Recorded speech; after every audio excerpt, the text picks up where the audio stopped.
Welcome back to The Explainer. Today, we're unpacking something absolutely fascinating and honestly deeply relevant right now. We're talking about a philosophical framework called metamodernity. You'll often hear it described as the architecture of integrated wisdom. And, if you've been paying any attention to how we process information and find meaning these days, you can just feel that things are shifting, right? So, we're going to look at a concept that basically attempts to piece together the giant, complex puzzle of human flourishing. Think about this for a second. Do you ever feel completely forced to choose between cold, hard objective facts and your highly subjective, deeply personal feelings? It's like this constant cultural tug of war, doesn't it?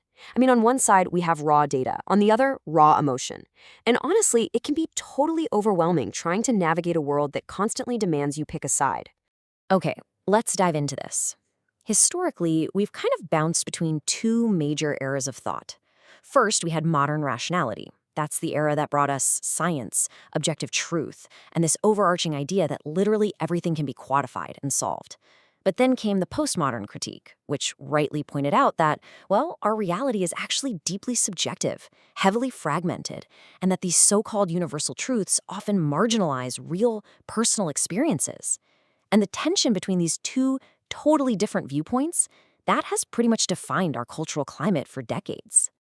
So, to make sense of this abstract philosophy, we're going to break it down into 5 clear, digestible pieces. 1.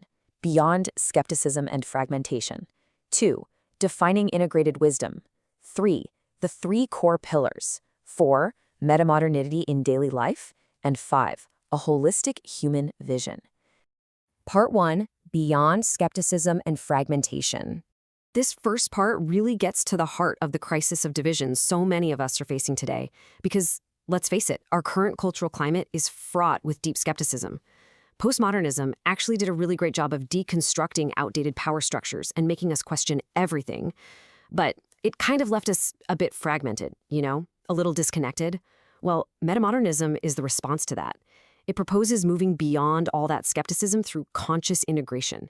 It's basically suggesting that if we want human flourishing, we urgently need to stop just tearing the world apart and start thoughtfully putting the pieces back together. Part 2. Defining integrated wisdom. So what does this new framework actually look like in practice? Now, what's really interesting about this slide is the definition itself. Metamodernity is a cultural and philosophical orientation that embraces both objective truth and subjective meaning to foster human flourishing. See, it doesn't force you to choose. Instead, it beautifully synthesizes scientific understanding, personal experience, and shared cultural values. It basically takes the best strengths of modern rationality, pairs them with the sharpest insights of the postmodern critique, and uses the whole shebang to help us live wisely in a super complex world. Part 3. The 3 core pillars. To pull off this kind of synthesis, we rely on 3 fundamental pillars. Pillar 1 is objective knowledge. This draws squarely upon science, logic, mathematics, and empirical evidence.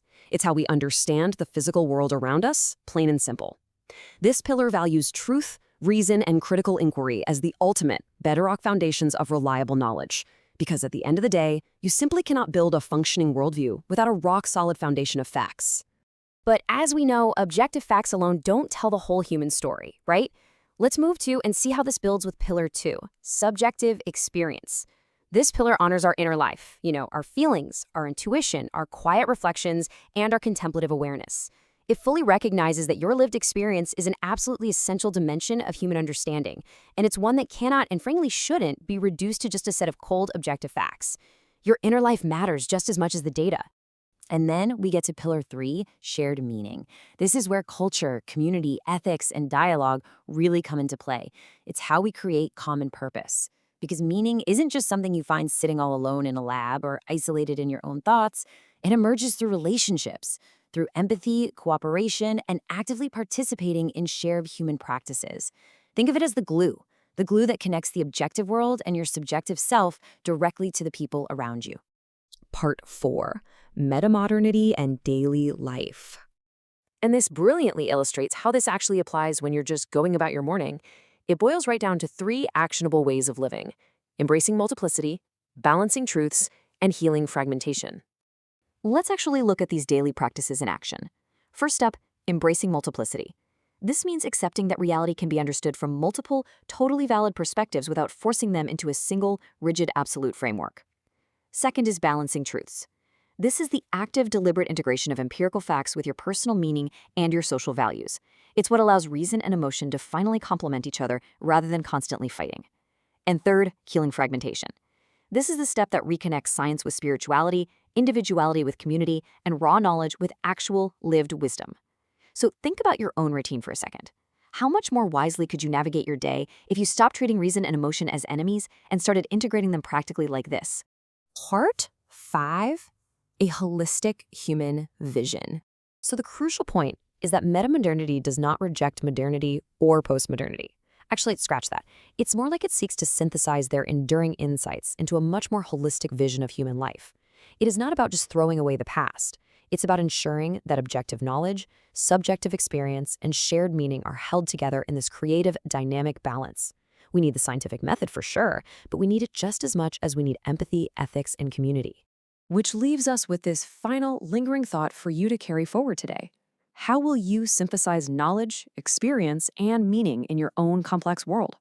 When you encounter a challenge today, will you rely only on facts, only on feelings? Or will you step into metamodernity and build a bridge between them? Thank you so much for exploring this architecture of integrated wisdom with me.